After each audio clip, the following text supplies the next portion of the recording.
उदय जी, हम ये जानना चाहेंगे आपसे कि बीजेपी को और आरएसएस को और मोदी जी को एक साजिश के चलते, एक षड्यंत्र के चलते एक बहुत बुरी तरीके से बदनाम करने की एक नीयत थी। वो क्या थी और वो क्यों थी, और बड़ी असमानता थी। जो आप जैसे पत्रकार थे, जो वो आप लोग रिपोर्टिंग करते थे, वो सत्य की रिपोर्टिंग करते थे, और काफ़ी मीडिया ऐसा था जो बड़ी भ्रांतियां फैलाता था इन सब चीज़ों को लेकर। इसके विषय में हमें बताइए। देखिए, 1910 की मेरा लेख है इंडिया टुडे का, इन ह्यूमन राइट्स।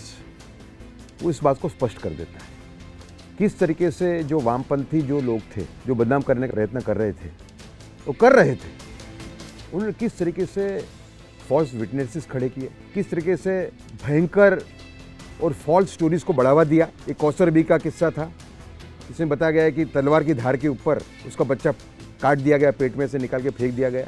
बिल्कुल गलत बात है। कौसरबी भी जरूर प्रेग्नेंट थी और जल के मरी थी आंदोलन के दौरान, लेकिन ऐसा कोई घटना नहीं थी। ये इसका पोस्टमार्टम रिपोर्ट पहली बार मैं 2010 में लेके आया। ऐसे कोई घटना ही नहीं जो 8 साल तक चलता रहा कि आंदोलनकारियों ने तलवार की धार पे उसको उठा लिया, उसका पेट काट के उसके बच्चे को, पेट में जो बच्चा था फाड़ के फेंक दिया। ऐसे कई लोग, और उस टाइम पे कुछ मुसलमानों को भी ये लगा कि हमारा उपयोग हुआ है, तो खुल के मेरे सामने आए और मैंने ये स्टोरी की, जिससे पूरा स्पष्ट हो गया कि देखिए, पहली बात तो जो स्टेटमेंट दिए थे मुसलमानों ने मोदी सरकार के विरुद्ध, बीजेपी और आरएसएस कार्यकर्ताओं के विरुद्ध, वो एक साइक्लो स्टाइल फॉर्म के तहत थे। मतलब एक ही फॉर्म कई लोगों को बांटा गया, उनको कहा गया ये नाम आप डाल दीजिए अंदर। अच्छा। उसमें जो वहाँ के मेन नेता हैं, जैसे माया कोडनानी है जो एमएलए थी उस टाइम पे, उनका नाम डाल दिया गया, वो कहीं थी नहीं, वो समझा। तो ये जो सेक्युलर स्टाइल जो फॉर्म था, प्रिंटेड फॉर्म, जो मुसलमान स्टेटमेंट देने वाले थे जिन्होंने दिया, वो एक ही फॉर्म में था। मतलब इसमें कॉन्स्पिरेसी की बात बिल्कुल स्पष्ट हो जाती है कि भाई स्टेटमेंट होता है तो आदमी हाथ से लिख के देता है।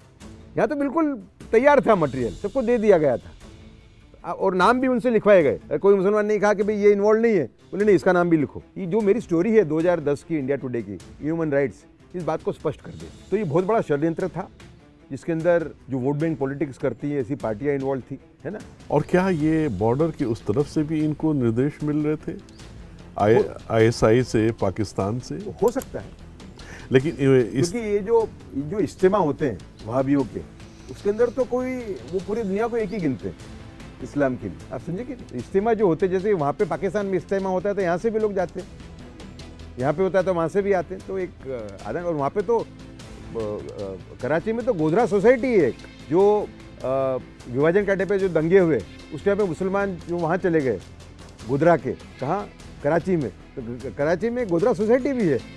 ओह, अच्छा। उदय जी, साजिश थी, है ना, कि किस तरीके से ये साइक्लो स्टाइल एक फॉर्मेट में किन किन लोगों का नाम लाना है, लेकिन टारगेट मोदी जी रहे।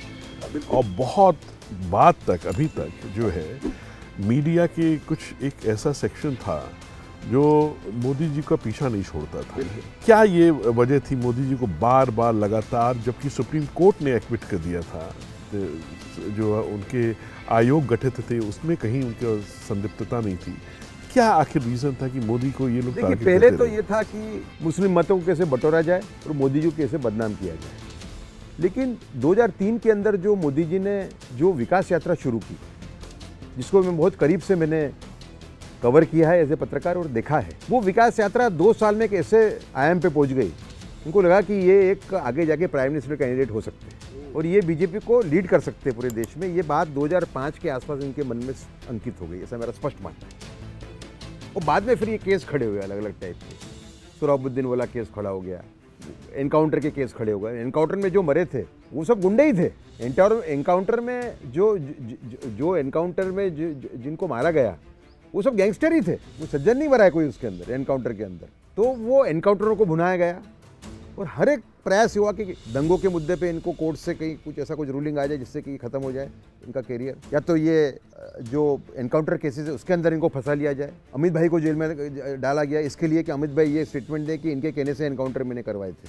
लेकिन सत्य की विजय हुई।